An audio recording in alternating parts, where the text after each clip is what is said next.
Good morning students. बेटे कल हमने विभाजन एल्गोरिथम के बारे में चर्चा की थी, बहुपदों में विभाजन। कल एक एग्जाम्पल भी लिया था, उसको हल भी किया था। आज क्वेश्चनों पे चर्चा करते हैं।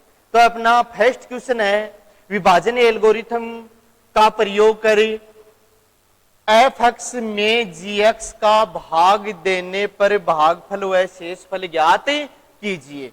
तो अपना क्या है प्रश्न, विभाजन एल्गोरिथम का प्रयोग कर एफ एक्स में जी एक्स का भाग देने पर भागफल और शेषफल ज्ञात करना है। तो एफ एक्स में भाग देना है किसका, जी एक्स का।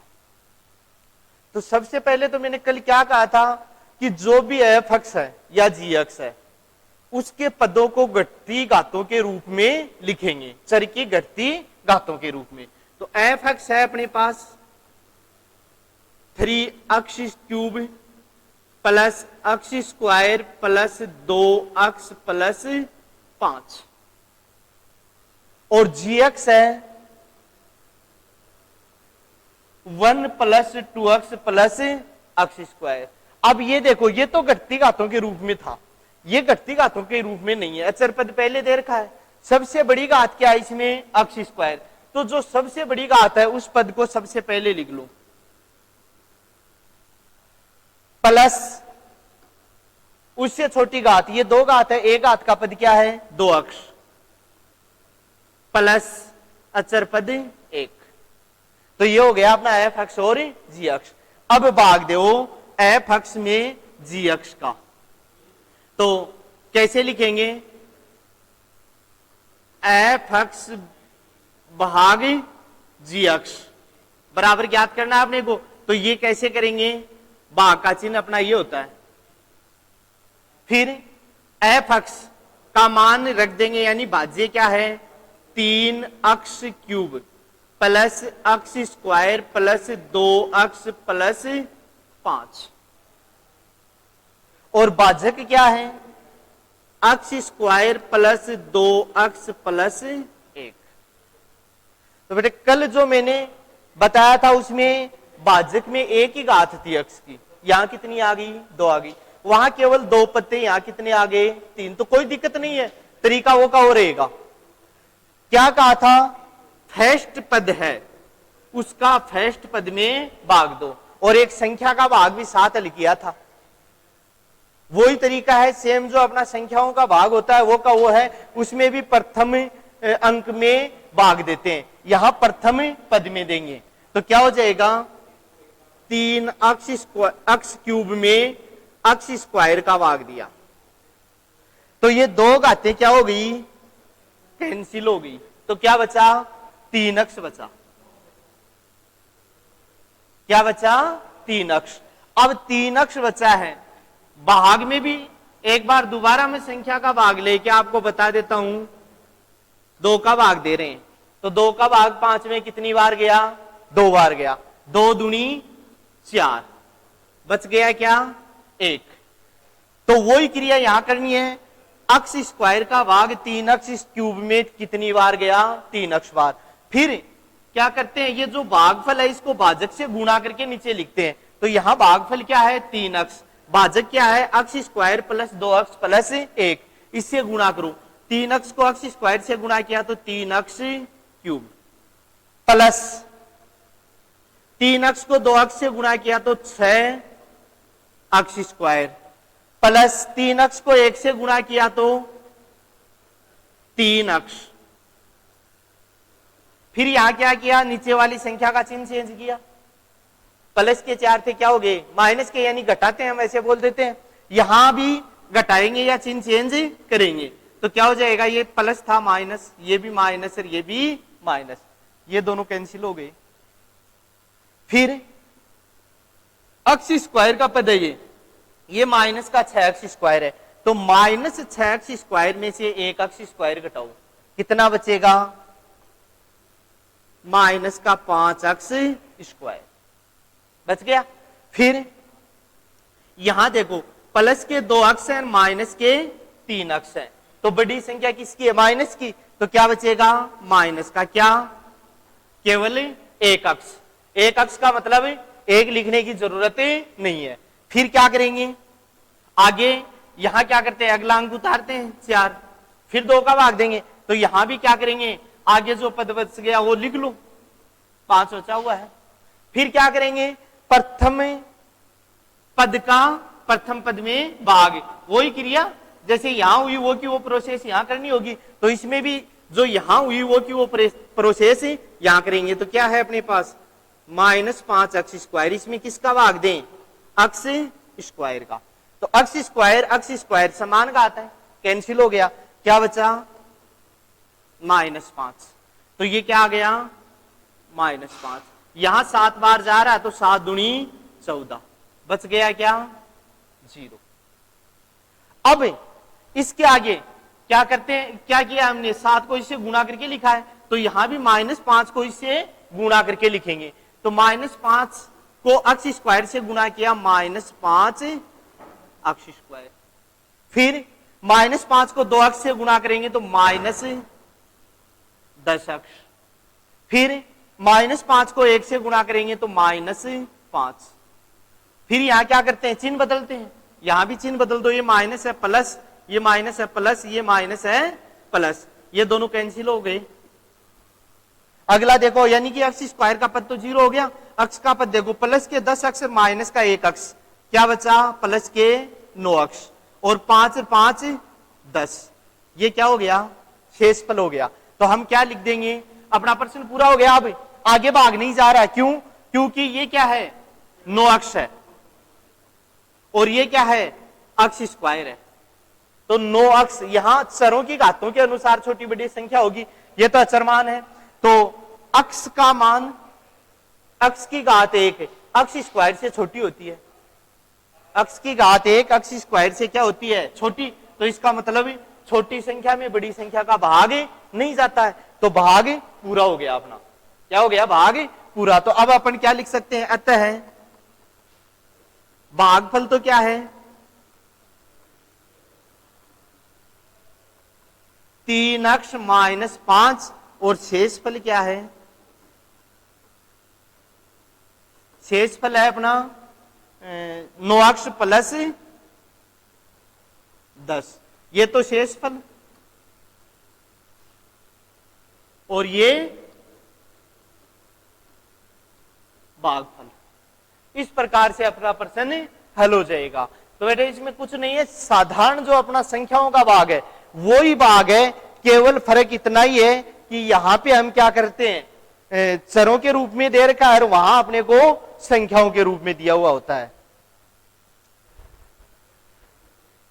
अब इसके बाद में इसमें 4 क्वेश्चन है बेटे फर्स्ट में, तो एक क्वेश्चन मैंने बता दिया आपको, सभी क्वेश्चन लगभग इसी तरीके के हैं, ये आप निकाल लेना।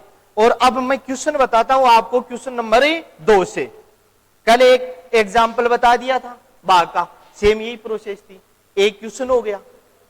अब जो 3 क्वेश्चन बचे हैं वो आप खुद निकालना, और नई कोई समस्या है उसमें तो आप ही पूछ सकते हो। अब लेते हैं क्वेश्चन नंबर 2, ये भी इसी पर आधारित है, यही क्रिया करनी है, सभी क्वेश्चनों में भाग ही होगा, केवल फर्क इतना है कि किसी में भागफल शेषफल पूछ लेगा, किसी में भागफल पूछ लेगा, किसी में ये कह देगा कि बताइए कि एफ एक्स जी एक्स का एक गुणनखंड है या नहीं। तो गुणनखंड कब होता है, ये बात है मुख्य कि गुणनखंड कब होता है। कक्षा 9 में भी हमने पढ़ा था कि एफ एक्स जी एक्स का गुणनखंड है या नहीं, वहां हमने या तो भाग विधि काम में ली थी, या जो जी एक्स है उससे अक्ष का मान निकाल के एफ एक्स में रखा था। एफ एक्स में मान रखने पर यदि मान 0 हो जाता है तो वो क्या होता है, उसका एक ही गुणनखंड होता है। यानी कि शून्य के पहले का रूप क्या होता है गुणनखंड। गुणनखंडों को 0 के बराबर करते हैं तो वो क्या प्राप्त हो जाते हैं, शून्य को हो जाते हैं। क्या वो बन जाते हैं, शून्य बन जाते हैं। यानी कि अक्ष का मान एफ अक्ष में रखने पर यदि मान 0 हो रहा है तो वो क्या है, उसका एक गुणनखंड है, अन्यथा नहीं। लेकिन यहां हम भाग विधि द्वारा चेक करेंगे। भाग विधि द्वारा चेक करने का मतलब एफ अक्ष में जी अक्ष का भाग देंगे, यदि भागफल शून्य हो जाता है तो उसका वह एक गुणन, भागफल नहीं शेषफल शून्य हो जाता है तो एफ एक्स जी एक्स का एक गुणनखंड होगा, और यदि शेषफल शून्य नहीं होता है तो वह गुणनखंड नहीं होगा। जैसे एक संख्या से देख लो आप, 20 है, इसके गुणनखंड क्या क्या होंगे? 1 हो सकता है, 2 हो सकता है, 4 हो सकता है, 5 हो सकता है, 10। ये गुणनखंड है इसके। या वैसे गुणनखंड करें आप, इनसे भाज्य है ये, तो वैसे गुणनखंड करें तो 2 10, 2 5, 5 1, ये गुणनखंड आए। अब जो गुणनखंड होते हैं, यदि वो गुणनखंड है उसका 3 इसका गुणनखंड नहीं है, 3 इसका गुणनखंड नहीं है, 2 और 5 आए हैं अपने पास, तो 2 और 5 का 20 में भाग जा रहा है क्या? शेषफल शून्य बच रहा है क्या? बच रहा है। 3 इसका गुणनखंड नहीं है तो 3 का भाग दो, देखिए शेषफल शून्य नहीं आएगा। तो कहने का मतलब यदि भाग देने पर शेषफल शून्य आए तो वह उसका एक गुणनखंड होगा, यानी जी एक्स एफ एक्स का एक गुणनखंड होगा, अन्यथा नहीं होगा। तो देखो मैं क्वेश्चन नंबर 2 ले रहा हूं, इसमें टी के रूप में है। क्वेश्चन नंबर 2 है, जी टी का मान दे रखा है T square minus 3, T square minus 3, और एफ टी का मान दे रखा है अपने को टी की घात 4, 2 टी की घात 4 plus 3 T cube plus minus 2 T square minus 9 T, minus 2 T square minus 9 T minus 12, ये दे रखा है। यानी कि जीटी का मान दे रखा है अपने को टी स्क्वायर माइनस 3, और एफ टी का मान दे रखा है 2 टी की घात 4 plus 3 T cube minus 2 T square minus 9 T minus 12। Question को लिखना, कहीं एक भी घात या संख्या गलत हो गई तो आंसर चेंज हो जाएंगे। तो ये क्या है? जीटी, ये क्या है? F T. प्रश्न अपने को कह रखा है कि जी एक्स का एफ अक्ष में भाग देने पर जी एक्स एफ एक्स का एक गुणनखंड है या नहीं, इतना ही कह रखा है। जी एक्स एफ एक्स का एक गुणनखंड है या नहीं, तो मैंने ये बता दिया कब तो गुणनखंड होगा और कब गुणनखंड नहीं होगा।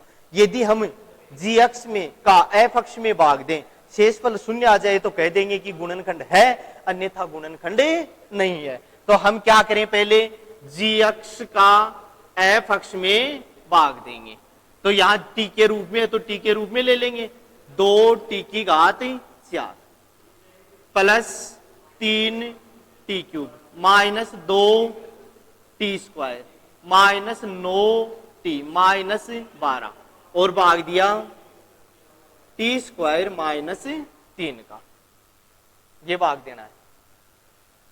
सेम वो का वो प्रोसेस होगा। प्रथम पद क्या है अपना? 2 टी की घात 4, घटती घातों में है, दोनों ही बहुपद। अब टी की घात 2 का भाग दो, प्रथम पद इसका क्या है? टी की घात 2, 2 का भाग दिया तो क्या बच गई? 2 घात बच गई है। तो क्या बचा अपने पास? 2 टी स्क्वायर। फिर 2 टी स्क्वायर को किससे गुणा करें? भाजक से। भाजक से गुणा करेंगे तो 2 टी स्क्वायर को टी स्क्वायर से गुणा करेंगे तो 2 टी की घात 4 माइनस, और ये प्लस माइनस हो जाएगा, 2 3 2 3 दूनी 6 टी स्क्वायर। अब बेटे यहां ध्यान देना है, ये पद किसका है? इन दोनों का गुणनफल क्या आ रहा है?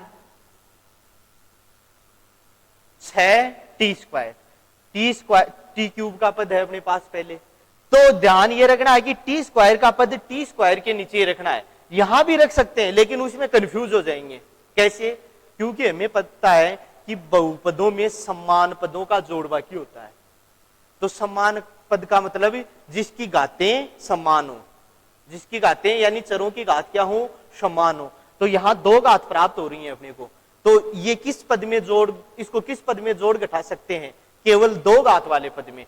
3 घात वाले पद में ये इसका जोड़ बाकी नहीं होगा, तो हम इसको किसके नीचे रख लेंगे? 2 घात वाले पद के नीचे। तो देखो क्या आ गया, माइनस 3 दूनी 6 टी स्क्वायर, रख दिया 2 घात वाले पद के नीचे। अब क्या करेंगे, चिन्ह बदलेंगे। चिन्ह बदलेंगे तो ये तो माइनस और ये प्लस। यहां कोई भी पद नहीं है तो ये 0 तो हो ही सकता है, 0t³। समझने के लिए आपको लिखना नहीं है, 0t³ लिख दें ताकि आपको ये नहीं लगे कि यहां तो सर कोई पद ही नहीं है। तो 0t³ है, इसको प्लस का ले लो चाहे माइनस का ले लो, इससे तो कोई फर्क नहीं पड़ेगा। यहां 3t³ है, इसमें ये जोड़ेंगे तो मान में कोई परिवर्तन नहीं होगा। अर्थात जो अपने पास पद t³ का बचा हुआ है वो तो ऐसा का ऐसा आ जाएगा, क्योंकि नीचे कोई पद नहीं है इसके समान। तो क्या हो जाएगा, 3t³ प्लस का है, प्लस शुरुआत में लगाने की जरूरत नहीं है। इनका जोड़ बाकी करो, ये दोनों कैंसिल हो गए।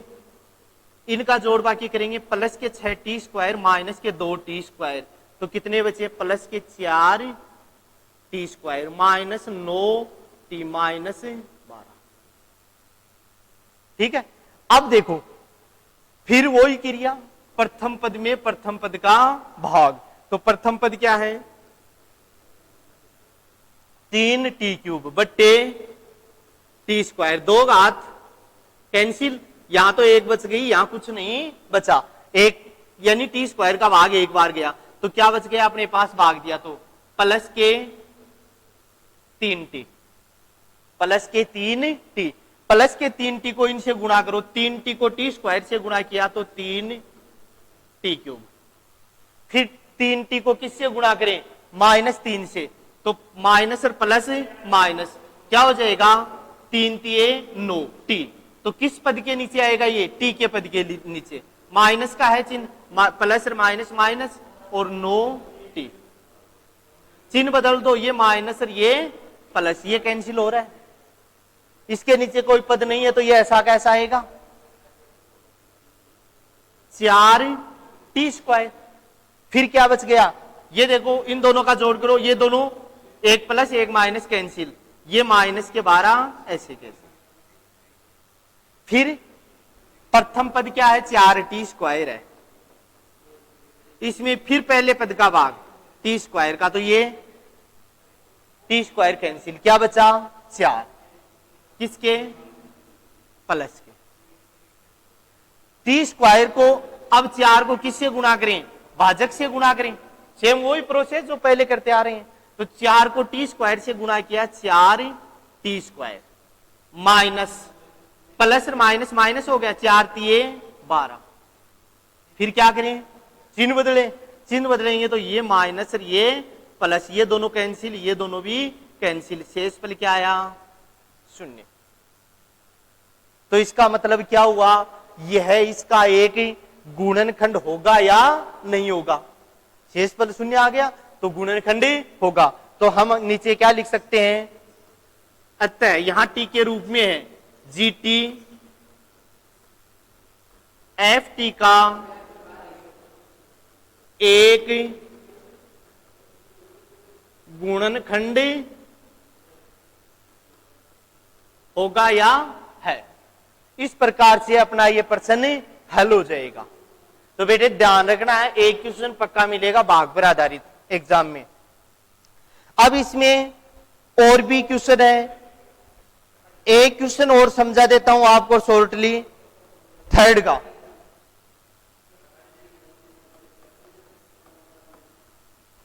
क्या है, gx का मान दे रखा x³ माइनस 3x प्लस 1,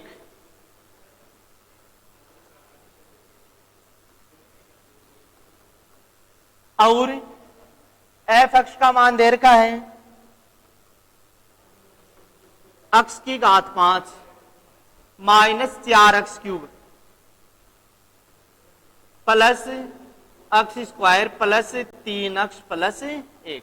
तो क्या हो गया, x⁵ minus 4x² plus 4x³ plus x² plus 3x plus 1, ये क्वेश्चन है अपना, और भाग देना है एफ अक्ष में जी अक्ष का, और ये बताना है कि ये एफ अक्ष का एक गुणनखंड है या नहीं।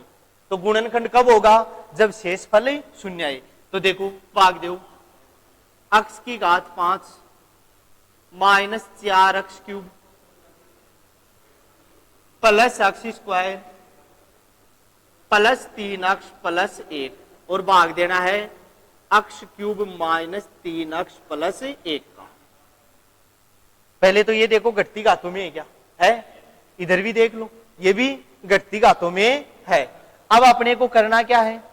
वही क्रिया जो पीछे करते आ रहे हैं, प्रथम पद में प्रथम पद का भाग।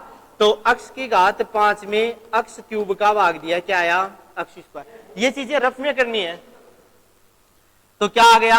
अक्ष स्क्वायर। अक्ष स्क्वायर को अक्ष क्यूब से गुणा करो, यानी कि भागफल को किससे गुणा करेंगे? भाजक से। तो अक्ष स्क्वायर को अक्ष क्यूब से गुणा करेंगे तो क्या आ जाएगा? अक्ष की घात 5। फिर अगले पदों से भी होगा, सभी पदों से गुणा होगा। ये क्या हो जाएगा? माइनस 3 अक्ष गुणा अक्ष क्यूब, क्या हो जाएगा? माइनस के 3 अक्ष गुणा अक्ष स्क्वायर, क्या हो जाएगा? माइनस 3 अक्ष क्यूब। फिर अक्ष स्क्वायर को 1 से गुणा करेंगे तो प्लस के अक्ष स्क्वायर।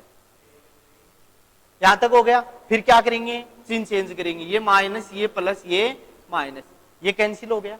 क्या बचा? माइनस के 4 अक्ष क्यूब प्लस के 3 अक्ष क्यूब माइनस का अक्ष क्यूब। यहां ये दोनों देखो, ये प्लस का ये माइनस का कैंसिल हो गए, ये भी दो तो कैंसिल हो गए, एक को घटा लिया। आगे और पद क्या बच गए? 3 अक्ष प्लस 1 बच गया। अब फिर वही क्रिया, प्रथम पद में प्रथम पद का भाग, तो माइनस अक्ष क्यूब बट्टे अक्ष क्यूब का भाग दिया। तो अक्ष क्यूब से अक्ष क्यूब कितनी बार जा रहा है? एक बार जा रहा है, ये भी 1 बट्टे 1 क्या हो गया? एक बार गया, बाहर माइनस का चिन्ह, तो क्या हो गया? माइनस 1। माइनस 1 को भाजक से गुणा करेंगे तो क्या हो जाएगा? माइनस अक्ष क्यूब। माइनस और माइनस, अब 3 अक्ष से गुणा होगा माइनस 1, तो प्लस 3 अक्ष।